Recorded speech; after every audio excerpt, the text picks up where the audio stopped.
gentlelady yields. The gentleman from Ohio, Mr. Davidson, who is also the chair of the Subcommittee on National Security, Illicit Finance, and International Financial Institutions, is now recognized for 5 minutes. Thank you, Chairman. As chairman of the National Security Subcommittee, CFIUS and its screening authorities grabbed my attention. Foreign investments that could threaten our national security are supposed to get scrutiny. In the case of ISS and Glass Lewis, both foreign-owned companies with an extremely outsized impact on proxy voting in our capital markets, they haven't been subjected to CFIUS review. ISS, founded in the United States back in 1985, is now majority owned by Germany's Deutsche Börse Group, the powerhouse behind Frankfurt's stock exchange. That's a foreign-owned entity calling shots in how America's institutional investors vote trillions of dollars worth of U.S. shares. On May 10th, 2024, my colleagues, Congressman Andy Barr and Congressman Brian Stile, urged Treasury Secretary Janet Yellen to have CFIUS review this acquisition. Yet here we are, over a year later, picking up the pieces from the previous administration. Then there's Glass Lewis, started in San Francisco in 2003, but snapped up in 2021 by Peloton Capital Management, a Toronto-based private equity firm.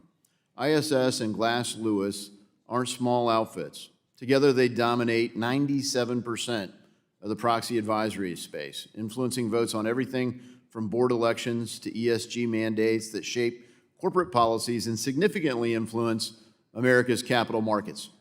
In a world where we're laser-focused on foreign influence in critical sectors like tech and infrastructure, why aren't we properly screening foreign companies that control corporate governance in our country?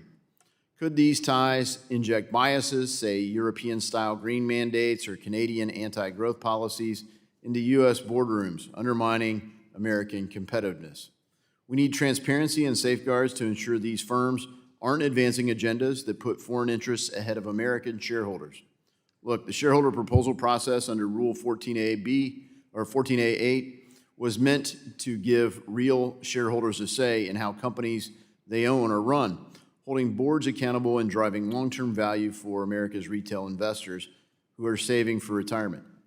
But under the Biden administration and SEC Chairman Gary Gensler, it's been turned into a playground for activists and special interest outfits shoving their ideology and political crusades down the throats of companies that just want to focus on growing their business and raising capital.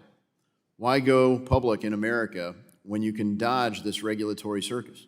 Congress has to get in the game with real reforms to Rule 14a-8, jack up ownership thresholds so you've got actual skin in the game and a holding period, beef up exclusions for this irrelevant ordinary business meddling, and slam the door on resubmissions for proposals that keep bombing us at the ballot box, all propped up by two proxy advisory kingpins.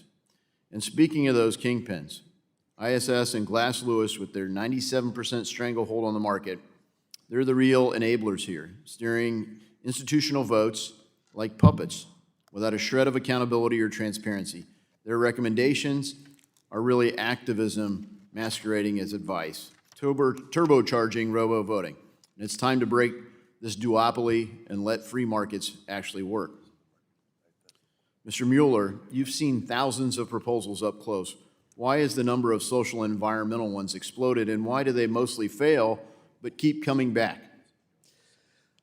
The factors here are really the professionalization of the shareholder proposal process. There are the advisors out there deemed representatives that are out marketing themselves and saying, we will handle the shareholder proposal process. You can sit back and we'll submit this proposal. And they're not just asking for information, they're trying to influence outcomes and saying, this is what we've done. With their effort to influence those outcomes, do you worry about, threats to American interests or even national security?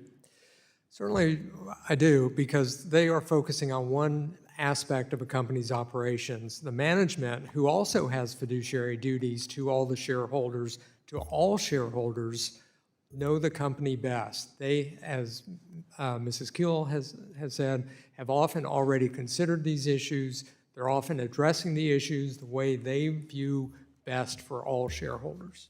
Thank you so much. Mrs. Keel, I'd love to talk to you about your work at Exxon. And, in their case, BlackRock voted shares that seem to conflict with Exxon's interests, but certainly advance BlackRock's. And so we have a large range of questions that I'll address for the record.